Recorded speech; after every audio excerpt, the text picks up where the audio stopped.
hula-hula namin. Asawa mo tututura din namin. O mo bulan, idadamay tuto kay bisa marah.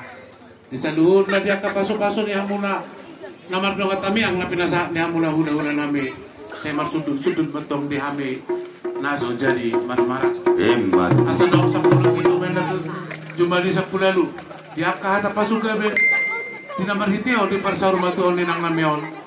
Say kot matutoy apon nami martongan niya.